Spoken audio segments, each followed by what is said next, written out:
realize I might have a bit of a problem. What's up, folks? I'm Odd, by the way, and this is Beans, this is Giddy, and this is Scrunkly. Beans is my first Furby. He was a 98. I got him about the same time as I got Giddy. I wanted to see if a 1998 or a 2012 would go crazy first, and the answer is that both are crazy. Right out of the box. Don't even really need to worry about it. They were way too expensive. I will say that about them. And I took them out of the boxes, which, I mean, some people might find heresy, but I like playing with toys. So, here we are. Giddy has some lovely sunglasses from the era in which she came from that I got when I was a teenager at Claire's, so I felt like it fit the vibe. Because otherwise, when she's off, she's either got her eyes closed or black soulless voids. So we just keep the glasses on those LCDs when she's not on. They do all work, supposedly. I actually haven't tried Scrunkly yet, but the thing that I got him from said that he turned on when the batteries went in. So I'm inclined to trust that person. He was definitely cheaper than the other ones by a long shot. He was out of box. I cleaned him up myself. I was vaguely worried that he had bed bugs in him, but he did not. That was just the way that his fur looked. So that's good. And yeah, so I have a miniature collection. Obviously 3 isn't very many by a lot of people's standards, but it's not nothing. I own Furbies, apparently. I don't know when the kind of like obsession / like adoration for them came on. I think that it was like an almost ironic interest in their kind of like creepiness overall. Like, I know that they've had a big resurgence lately. And apparently there are 2023 Furbies that are out. I had no clue that they had come out already. They're coming to like retail in like August, but I'll show you those guys because they are but yeah, I thought that it would be funny, similar to a Fursona, which is one's depiction of oneself through an animal, that we would do a FURBsona.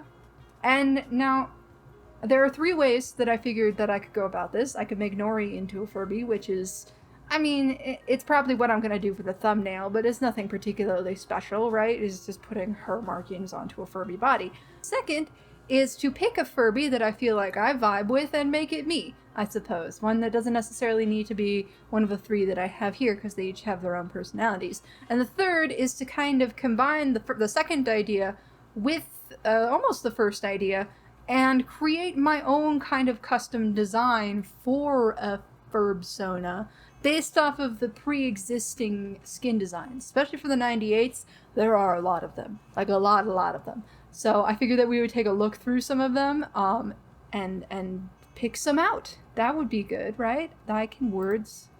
So yes, this is the fandom wiki for Furbies, and as you can see, there's already quite a list for us to go through.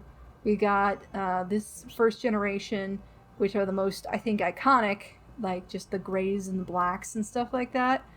Witch's cat is supposed to be Beans, which I named him that because he has white toe beans. Yeah, they're pretty simple. And then you get into the further generations, and like, I think my brother had like, I want to say like a snow leopard or something like that. He also had a gizmo, which is funny because apparently Tiger made Furbies after Gremlins came out and based them off of Mogwai, not the other way around. I always thought that it was, but the timeline tracks more in the other direction, and there was actually a lawsuit involved. So yeah, we got these kind of like regular animals, and we get even more intense until we've got just a whole range of different dressed up and colored Furbies. This rainbow one is so cool. What is this one?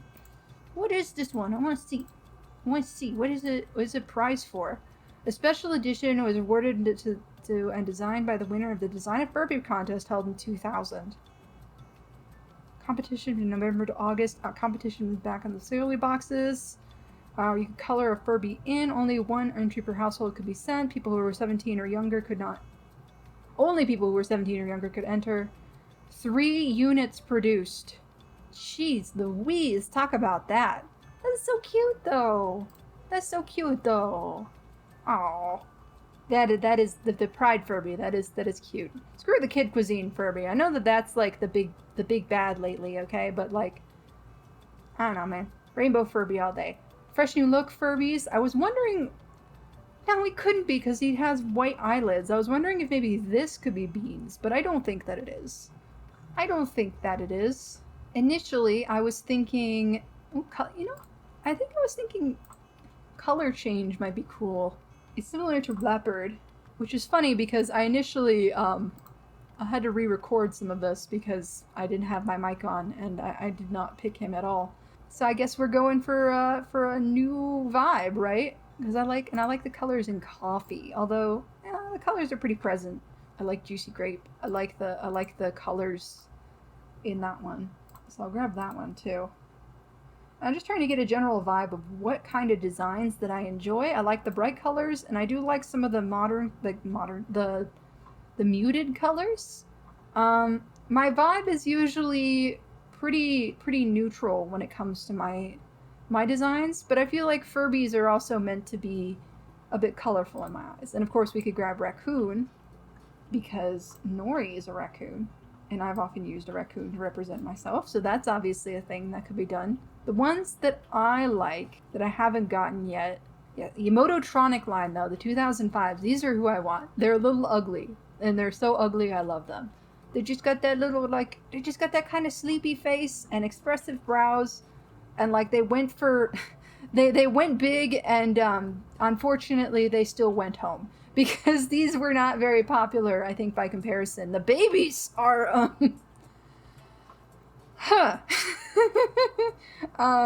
but I love these guys. They're so frumpy, and I just want to play with one. I want one with batteries that could work. Maybe like passion fruit or the purple. But they're super hard to find, and it's unfortunate. But yeah, I'm always on the lookout for one of these guys because they're super cute. And then, of course, this is where Giddy comes from. And then Giddy, what I did, by the way, because she came from the box, started like fluttering, like basically like seizing out of the box, and would like also kind of like just like start talking, and like her animations would be mixed up. And I was like, oh, I guess that's, you know, there's nothing really to do. By that point, like, she's already 10 years old, which is crazy to me. So I got Giddy, and she wasn't initially working very well, and so I named her that because I thought that it was kind of funny that she was basically like super chattery and excitable and all that. And then my cat knocked her over. She completely changed personalities, and she was fixed. She's fine now. She interacts just like any other normal, like, Furby 2012 of that line. She's got like the princess personality or whatever it's called. Very sweet, very cute. A little psycho, definitely more than a little psycho, actually. Her laugh is something to be observed, but you know, that's why I love her. And but yeah, that's why I named her Giddy. Scrunkly is just Scrunkly. I don't know how else to go for about that. I know Furby Booms were big, and like, I guess I got a rainbow one. Pride Furby returned in this. You know, orange pink is cute too, but I know these guys are a bit harder to find because they were actually a bit more popular. Furblings, which were like not a thing in terms of Furbiness.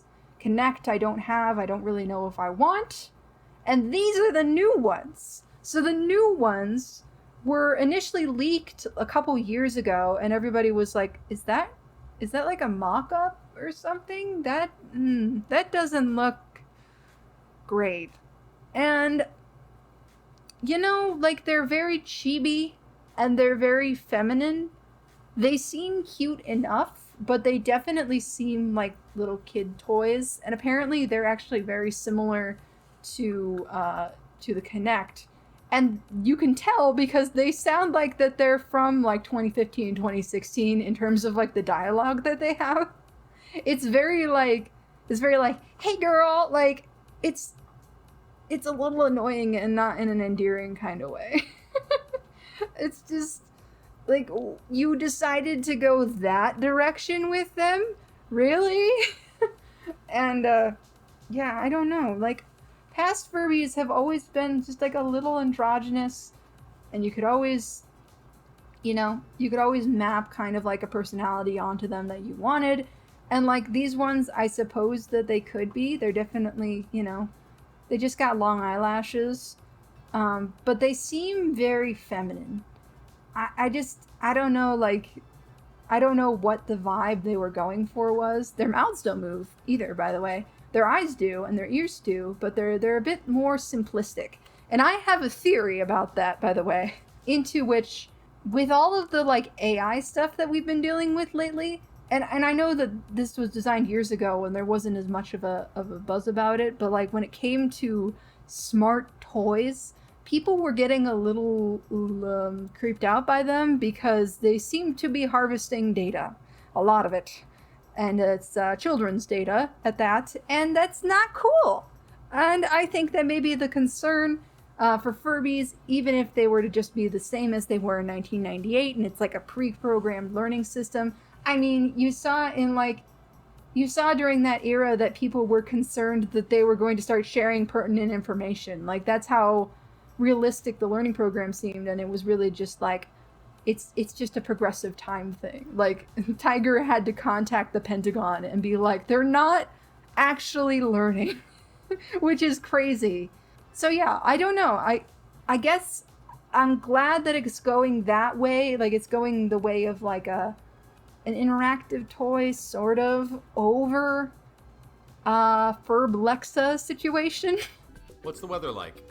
In Tampa, it's 69 degrees with cloudy skies. Or possibly like an actual AI. But, like, I don't know if I can get behind it. At the moment, I might still get one, but they're not my vibe. I don't know if they're my vibe. They don't seem like it. But there's going to be supposedly something about August 1st retail. So they're going to be coming to stores during that time, and I do wonder if they're going to have more colors and more varieties. Or that somebody's got Size of Furby 2023 compared to Funky Furby. In that regard, let me know your opinions on that type of Furby, but let's switch over back to CSP for a second and look at our... Nope, that's my face. Look at our selections. I'm not totally sure what I'm going to be doing here. So I think that I'm going to switch over to voiceover and play around in thumbnail. I'm thinking that I'm going to go maybe like classic style for the initial design, and then maybe try and draw them the way that I kind of imagine Furbies as like actual creatures. Does that seem fun? I know that a lot of people actually kind of do that. And yeah, we'll take a look at my FURBsona, I guess. Did you see that? I can words. So, initially I started out by thumbnailing with just color. Standard Furby shapes are really easy to get out. They're basically just eggs with ears, so it was pretty easy to get a base down that way. I went for a deep brown, which I changed up to be even darker when I got the other colors on later. I decided to go for the leopard print sort of design on the side from the color changing Furby, and for the rest of the color I decided to do some nice lilac purples. As much as my motif tends to lean towards cyan and my typical Fursona Nori doesn't really represent it, purple is actually my favorite color. It's just also really hard to get right. In case you're curious, cyan and other turquoise adjacent colors are a close second. I actually really like the way this little thumbnail turned out. I wound up keeping it off to one side just as a simplified color reference for the final piece. I couldn't find the heart to delete it. The toy Furby body shape might be easy to get right, but mechanical designs aren't always my thing, so for the toy Furby, it was actually pretty hard to get the eyes right. I went for sort of like a downcast, sleepy vibe. Partially because I felt like it fit the character, and partly because wide open, unblinking Furby eyes are a little creepy. I also moved the iris and pupils a little bit closer to the middle than a standard Furby for a bit more personality. Then came my own creature design for Furbies. I looked up owls for reference for this. They seem to me a bit more like some sort of baby raptor bird / cat situation, almost a chibi bipedal griffin. They are predators after all, with those forward-facing eyes. I alluded to wings, but I kept them kind of tucked into the side to kind of be like, yeah, they could be there, they could not. Imagine if Furbies were actually babies and they grew up to be like massive winged creatures. I think I tried to draw that at one point. Maybe I should give it another shot sometime. I gave this version glasses because I don't often depict Nori with them, even though they're a pretty big part of me. I guess I did make Nori right before I actually needed glasses. My eyesight started getting worse when I hit high school, but I didn't get my first pair of glasses until I was about 18. Now, for a name. Technically, any sort of Sona, fur, Furb, or otherwise, could just be named after the person it's supposed to represent, but I like differentiating the designs so I can talk about it without sounding crazy for talking about myself in the third person. Also, they tend to become their own characters because they kind of just emulate, like, a particular part or version of myself. Nori is overall more expressionate, cartoony, and chaotic. She's a loud, childish little goblin that I aspire to let out more often. Plus, 98 Furbies have this particular feature of coming with Furbish names that are simple phrases in the language, because, of course, there's a language. Like, for instance, Beans' Furbish name is Toluca, which seems to mean I'm a comedian, or maybe I'm a complete joke, because it directly translates to complete joke me. So, I scrubbed through the official Furbish dictionary, because of course that exists, and forgive me if this isn't totally correct, Furbish linguists, I know you're out there. I named her Diwelo, directly translated to Little Sleepy, because she's a little sleepy. I also decided to have her nickname be Lava, because her markings reminded me of a lava lamp. It's also pretty close to lavender, like although I didn't want to choose it as a name, it is one of the main colors in her design. Lava is definitely a bit more of a laid-back personality, possibly shy, with that little bit of chaotic, cursed Furby nature burning behind those eyes, but mainly chill. Let's be nostalgic and watch some cartoons kind of girl, which is definitely my vibe a lot of the time. But that was my adventure into the weird world of Furbies. It started as a mild, partially ironic fascination and quickly devolved into a collection of Furbies, and now a FURBsona. I say this all with love, by the way, otherwise I wouldn't be here. I just like being a little bit less serious about my fandoms. A little bit of levity keeps me sane and self-aware on the internet. I feel a deep connection to weird little guys, particularly Furbies. But what do you think about this? Do you feel any latent connection to Furbies? I grew up like adjacent to them, but I didn't really have one as a kid. My brother did, very briefly. He had a gizmo, too. I think he got sick of it. Man, all the collectible things we lost to time between that and the Pokemon cards. If only we knew. Anyway, be sure to give this video a like if you liked it, subscribe for more fun art challenges, and let me know any ideas you have for me. I also apparently might do the occasional little short skit, because the one I made about celiac earlier, that popped off, huh? Regardless, I'll leave this here, and I'll see y'all next time.